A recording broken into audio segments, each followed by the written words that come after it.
ਟੈਲੀਪੋਸਟ ਪੰਜਾਬੀ ਦੇਖ ਰਹੇ ਹੋ ਤੁਸੀਂ ਤੇ ਮੈਂ ਹਾਂ ਸ਼ਿਖਾ ਸੰਧੀਰ। ਇਜ਼ਰਾਈਲ ਈਰਾਨ ਜੰਗ ਦਾ ਅੱਜ 9ਵਾਂ ਦਿਨ ਹੈ ਔਰ ਲਗਾਤਾਰ ਇਜ਼ਰਾਈਲ ਦੇ ਵੱਲੋਂ ਈਰਾਨ ਦੇ ਵੱਖ-ਵੱਖ ਇਲਾਕਿਆਂ ਦੇ ਉੱਤੇ ਅਟੈਕ ਕੀਤਾ ਜਾ ਰਿਹਾ ਸੀ, ਪਰ ਹੁਣ ਈਰਾਨ ਦੇ ਵੱਲੋਂ ਵੀ ਮੂੰਹ ਤੋੜਵਾ ਜਵਾਬ ਜਿਹੜਾ ਇਜ਼ਰਾਈਲ ਨੂੰ ਦਿੱਤਾ ਜਾ ਰਿਹਾ। ਬੀਤੇ ਦਿਨ ਇਜ਼ਰਾਈਲ ਦੇ ਹਸਪਤਾਲਾਂ ਦੇ ਉੱਤੇ ਅਟੈਕ ਈਰਾਨ ਦੇ ਵੱਲੋਂ ਕੀਤਾ ਜਾਂਦਾ ਹੈ। ਵੱਡੀਆਂ-ਵੱਡੀਆਂ ਬਿਲਡਿੰਗ ਢਹਿ ਢੇਰੀ ਕਰ ਦਿੱਤੀਆਂ ਜਾਂਦੀਆਂ। ਨਵੀਆਂ ਤਸਵੀਰਾਂ ਤੁਹਾਨੂੰ ਇਸੇ जंग ਦੇ ਨਾਲ ਸੰਬੰਧਿਤ ਦਿਖਾ ਰਿਹਾ ਕਿ ਕਿਸ ਤਰੀਕੇ ਨਾਲ ਇਸ ਜੰਗ ਦੇ ਕਰਕੇ ਆਮ ਲੋਕਾਂ ਦੇ ਜੀਵਨ ਦੇ ਉੱਤੇ ਪ੍ਰਭਾਵ ਪੈ ਰਿਹਾ ਹੈ। ਬਹੁਤ ਸਾਰੀਆਂ ਜ਼ਿੰਦਗੀਆਂ ਇਸੇ ਜੰਗ ਦੇ ਵਿੱਚ ਖਤਮ ਹੋ ਗਈਆਂ ਨੇ। ਤਾਂ ਈਰਾਨ ਨੇ ਹਾਲ ਹੀ ਦੇ ਵਿੱਚ ਇਜ਼ਰਾਈਲ ਤੇ ਬਲਾਸਟਿਕ ਮਿਜ਼ਾਈਲਸ ਦੇ ਨਾਲ ਹਮਲਾ ਕੀਤਾ ਹੈ। ਇਜ਼ਰਾਈਲ ਵੀ ਈਰਾਨ ਦੇ ਵਿਰੁੱਧ ਜਵਾਬੀ ਕਾਰਵਾਈ ਦੇ ਰਿਹਾ ਤੇ ਇਸੇ ਦੌਰਾਨ ਇਜ਼ਰਾਈਲ ਦੇ ਰੱਖਿਆ ਮੰਤਰੀ ਦੇ ਵੱਲੋਂ ਇਹ ਗੱਲ ਕਹੀ ਗਈ ਹੈ ਕਿ ਫੌਜ ਨੂੰ ਆਦੇਸ਼ ਜਾਰੀ ਕੀਤੇ ਜਾਣ ईरान की राजधानी तहरीन दे विच जिहड़ा है उत्थे हमले ज़्यादा कीते जाण तां अजिहे दे विच ये जंग हुण भयानक रूप लै रही है। और तुसी देखो ईरान ने बलास्टिक मिज़ाइल्स की वरतों की है और बलास्टिक मिज़ाइल्स वरतन तो बाद हालात बेहद तनावपूर्ण जिहड़े ने इलाके दे विच बन गए ने। और दूजे पासे ईरान इस गल ते डटिया होया है। उत्थे दे जो मंत्री ने और सुप्रीम लीडर ने वो कहते हैं कि असी सरेंडर नहीं करांगे और असी ना ही सीज फायर करांगे, इस तरीके दे नाल जंग जारी रखांगे। और दूजे पासे इजराइल दे वल्लों बहुत सारे ईरान दे सरकारी ठिकाणियां नूं तबाह कर दिता गया और लगातार बंबां दा इस्तेमाल किया जा रहा। हुण तुहानूं 13 जून दे विच लैके चलदे हां जदों सब तो पहली बार जंग दा ऐलान हुंदा है। इजराइल दे वल्लों ऑपरेशन राइजिंग लॉयन शुरू किया जाता है। ईरान ते 200 फाइटर जेट्स के नाल हमला किया जाता है और इजराइल ऑपरेशन ईरान के 14 होर वख-वख थावां दे उत्ते मिलिटरी कमांडर्स नूं भी मारदा और 14 जून नूं ये जंग होर भी अगे वधदी है, घातक स्थिति दे विच पहुंचदी है और ईरान ने 3 इजराइल F-31 फाइटर जेट जिहड़े ने ओह मार गिरांदा इजराइल दे। और दूजे पासे 15 जून नूं इजराइल दे वल्लों वख-वख थावां दे उत्ते ईरान ते हमला किया जाता है, गैस ठिकानियां दे उत्ते अटैक किया जाता और तबाह किया जाता है। 16 जून नूं ईरान दे वल्लों इजराइल दे उत्ते सब तो वड्डा हमला किया जाता है और इसे हमले दे विच इजराइल दे बहुत सारे लोग गंभीर रूप दे विच जख्मी भी हुंदे ने। और 17 जून वाले दिन ईरान दे वल्लों जिहड़ा एक बहुत वड्डा इजराइल दा हैडकुआटर नूं निशाने ते बनाया जाता है और पूरी बिल्डिंग नष्ट कर दित्ती जाती है बंबां दा इस्तेमाल करके। 18 जून नूं जिहड़े ईरान दे सुप्रीम लीडर ने खमाइनो कहंदे ने कि असी सरेंडर नहीं करांगे और असी डट के इस तरीके दे नाल सामना करांगे। और 19 जून नूं ईरान ने इजराइल दे 4 शहरां दे उत्ते निशाना बनाते हुए उसनूं तबाह करते ने। और तुसी देखो ये जंग हुण इन्नी ज़्यादा भयानक हो चुकी है कि 9वें दिन दे विच भी बहुत सारे नवे तरीके दे बंब का इस्तेमाल इजराइल दे वल्लों मिज़ाइलां दा कीता जा रहा और लगभग बीते दिन 500 तो वध ड्रोन्स दे नाल भी अटैक किया गया सी। और दूजे पासे IDF नूं आदेश जारी हो चुके ने कि ईरान दे सरकारी ठिकाणियां दे उत्ते बंबां दे नाल अटैक किया जावे। हुण तक मौतां दी गिणती 700 तो वध पहुंच चुकी है। इस जंग दे विच 700 लोकां दी जान जा चुकी है, बहुत सारे लोग अपने घर गवा चुके ने। היינו פה, אצלנו ליד הבית, תראה מה הולך פה, תראה.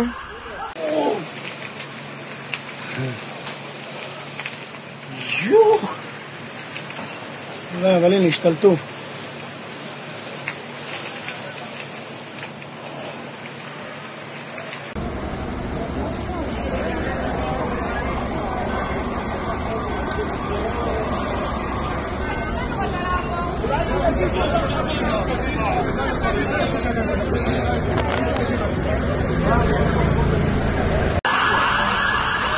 היינו פה, אצלנו ליד הבית, תראה מה הולך פה, תראה.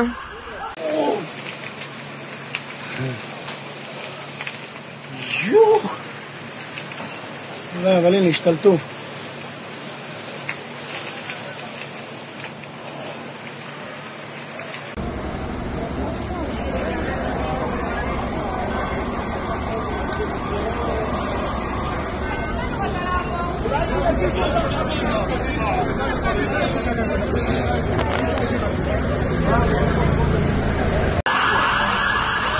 היינו פה, אצלנו ליד הבית, תראה מה הולך פה, תראה.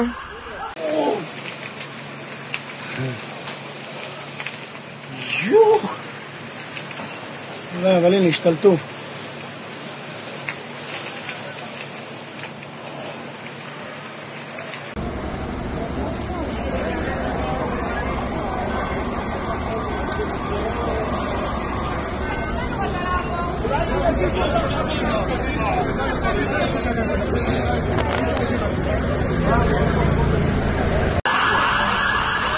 היינו פה, אצלנו ליד הבית, תראה מה הולך פה, תראה.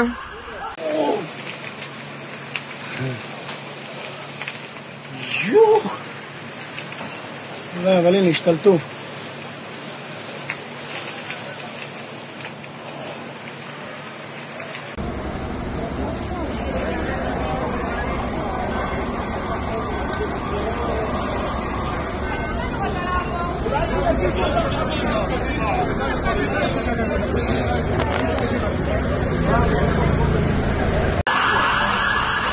היינו פה, אצלנו ליד הבית, תראה מה הולך פה, תראה.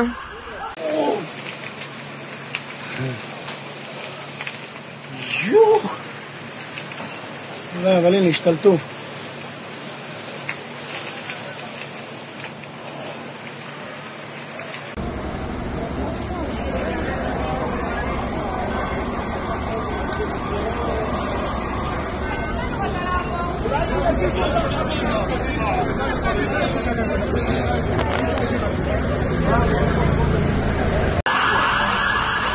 היינו פה, אצלנו ליד הבית, תראה מה הולך פה, תראה.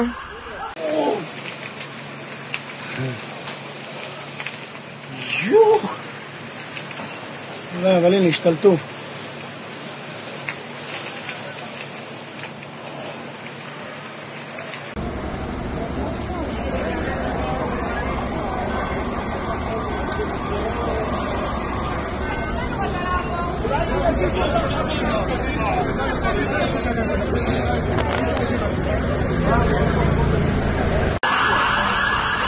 היינו פה, אצלנו ליד הבית, תראה מה הולך פה, תראה.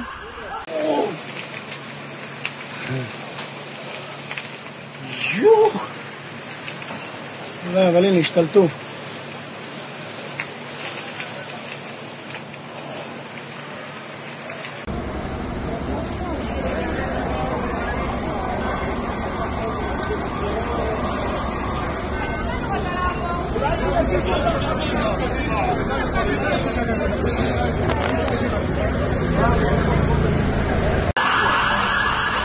היינו פה, אצלנו ליד הבית, תראה מה הולך פה, תראה.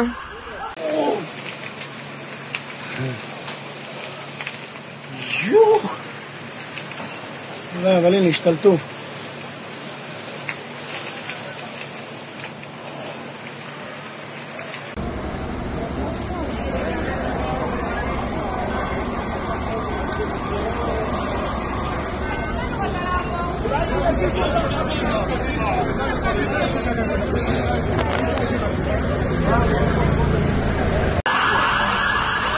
היינו פה, אצלנו ליד הבית, תראה מה הולך פה, תראה.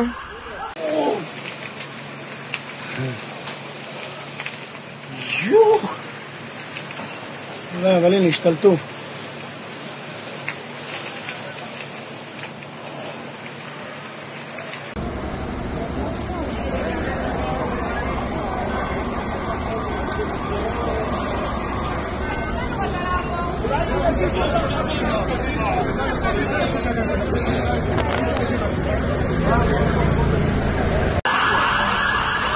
היינו פה, אצלנו ליד הבית, תראה מה הולך פה, תראה.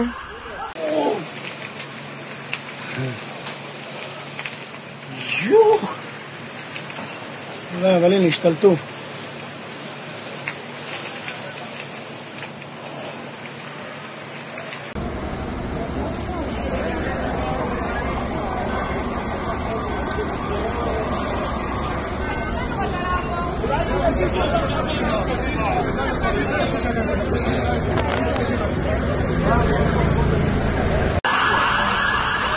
היינו פה, אצלנו ליד הבית, תראה מה הולך פה, תראה.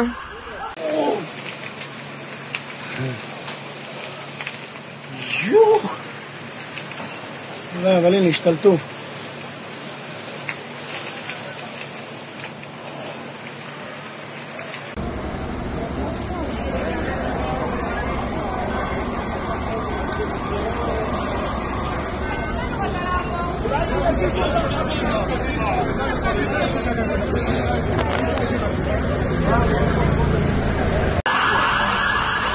היינו פה, אצלנו ליד הבית, תראה מה הולך פה, תראה.